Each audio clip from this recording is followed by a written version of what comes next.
लोग कहेंगे कि ये कैसी सरकार कि इतना सब कुछ होने के बाद, इतने संसाधन होने के बावजूद, इन लोगों का इतना इनके पास पैसा होने के बावजूद आज इनको भूखा रखा जाए।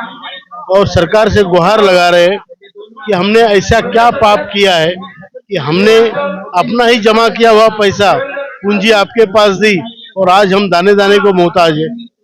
ये जो भावना लोगों की है सरकार के पास जो गई है, ये भावना बहुत बहुत ही करुणामयी है। अब क्या है, करुणा से प्रेम भी उत्पन्न होता है और क्रोध भी उत्पन्न होता है। हम चाहते हैं कि सरकार हमारी मांगे पूरी करे और इन बूढ़ों का, बुजुर्गों का प्रेम पाए। नहीं तो अगर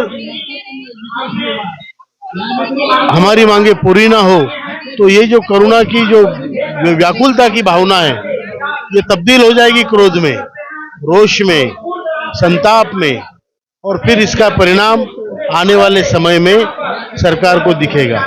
मैं चाहता हूं, मेरी ये सरकार से विनती है, रिक्वेस्ट है कि कृपा करके इन लोगों की तरफ देखिए। इनका जो हक बनता है, ये हक की बात है। ये कोई आपसे कोई अनुदान नहीं मांग रहा है, कोई आपसे भीख नहीं मांग रहा है, कोई आपसे जबरदस्ती कुछ छीन नहीं रहा है, कोई प्रेशर डाल के किसी और के निवाले से चुन नहीं रहा है। ये उनका अपना है पैसा, अपना हक है, और ये हम सिद्ध कर चुके हैं कई मीटिंगों में कई बार। तो ये होना चाहिए और इसके ऊपर सरकार ने बहुत ही संवेदनशीलता से विचार करना चाहिए। 6 दिन में मुझे जो समझ में आया, हर प्रदेश के लोग बहुत गुस्सा है। लोगों को चाहिए कि हमारी 8 साल की लड़ाई की परिणति अभी निकले। इस सरकार के और आदरणीय मोदी जी के कार्यकाल को अब 10 साल पूरे होने जा रहे हैं और प्रभु रामचंद्र की प्रतिष्ठा भी हुई है, प्राण प्रतिष्ठा। तो राम राज्य की बात दुनिया में हम सुन रहे हैं, लेकिन देखो, राम वो होता है जिसने शिला बनी हुई अयोध्या का उद्धार किया, जिसने गरीब भिल्ली शबरी के घर जाके उसका उद्धार किया। तो ये होता है राम। तो ये राम राज्य की अगर परिकल्पना है और अपने ही दशरथ और जनक भूखे हैं, तो वो राम राज्य नहीं हो सकता। इसके ऊपर ध्यान देना चाहिए।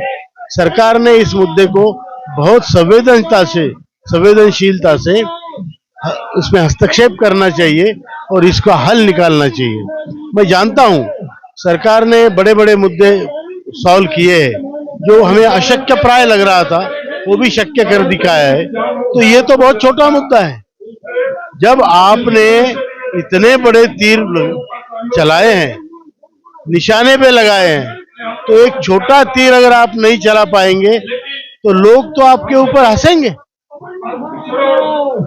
लोग कहेंगे कि ये कैसी सरकार कि इतना सब कुछ होने के बाद, इतने संसाधन होने के बावजूद, इन लोगों का इतना इनके पास पैसा होने के बावजूद आज इनको भूखा रखा जा रहा है।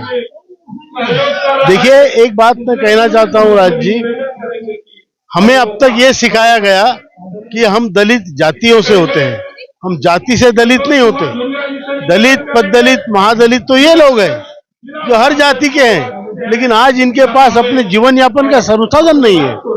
और इनको अगर आप सपोर्ट नहीं करोगे उन्हीं के पैसों से, तो फिर आप क्या करोगे? हमको जाति पाति में बांटते रहोगे।